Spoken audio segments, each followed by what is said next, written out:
আসসালামু আলাইকুম ওয়া রাহমাতুল্লাহ। যে যে আন্দাজের মানুষ তার কিন্তু সেই আন্দাজের মানুষের সাথে চলাফেরা করা উচিত, এটা আমি মনে করি। আপনারা কি মনে করেন জানি না। আমি কথা বলবো আমাদের নুনুস মিয়ার কথা। সে একজন নোবেল ইয়ার, যেভাবে হোক একটা দেশের রাষ্ট্রপ্রধান। সে ইতালিতে একটা অনুষ্ঠানে যোগ দিতে গিয়েছে। সেখানে ইতালির এয়ারপোর্টে নামার পরে সে দেশের কোনো রাষ্ট্রপ্রধান অথবা রাষ্ট্রের কোনো গুরুত্বপূর্ণ ব্যক্তি তাকে সংবর্ধনা এবং স্বাগত জানায়নি। ভালো কথা। তারপর নুনুস চাচা কি করলেন? রোমের একজন মেয়রের অফিসে নিজে গিয়ে সাক্ষাৎ করছে। দেখা গেছে যে রোমের মেয়র সে সিঙ্গেল একটা সোফায় বসছে, আর নুনুস মেয়ারে 3 বেডের একটা সোফায় বসতে দিয়েছে। কত বড় বেইজ্জতি একবার চিন্তা করে দেখেন। উচিত ছিল নুনুস মেয়ার যে হোটেলে উঠেছে সেই দেশের যে মেয়র যদি সাক্ষাৎ করতে হয়, মেয়র সেই হোটেলে আসবে, তার সাথে সৌজন্যমূলক সাক্ষাৎ করবে, পিছনে বাংলাদেশের পতাকা থাকবে। অথচ এই নুনুস মিয়া কত বড় বেহাইয়া বেলজ্জাতি, বাংলাদেশটাকে কত নিচে নামাই দিছে একবার চিন্তা করেন।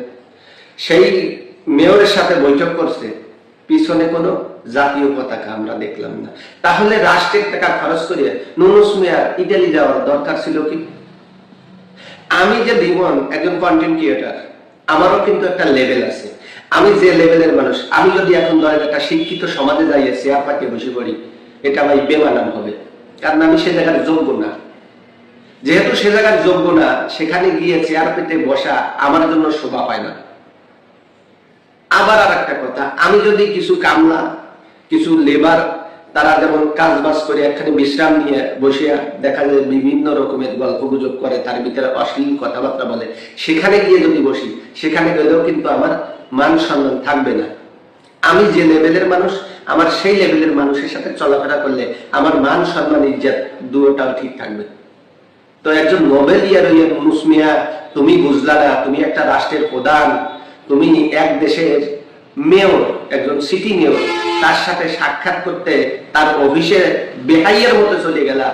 যাওয়ার পরে তোমাকে বসতে দিল 3 বেডের একটা সোফা, অথচ সে মেয়র সাহেব নিজে বসলো 1 বেডের একটা সোফায়। আর তোমার পিছনে বাংলাদেশের পতাকা নেই।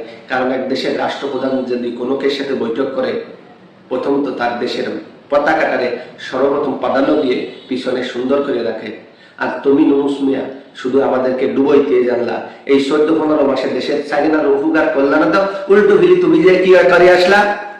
আমি দেশের 17 কোটি মানুষকে খাওয়াইতেছি, 13 লাখ রোহিঙ্গাদের জায়গা দিছি, তাহলে মিথ্যা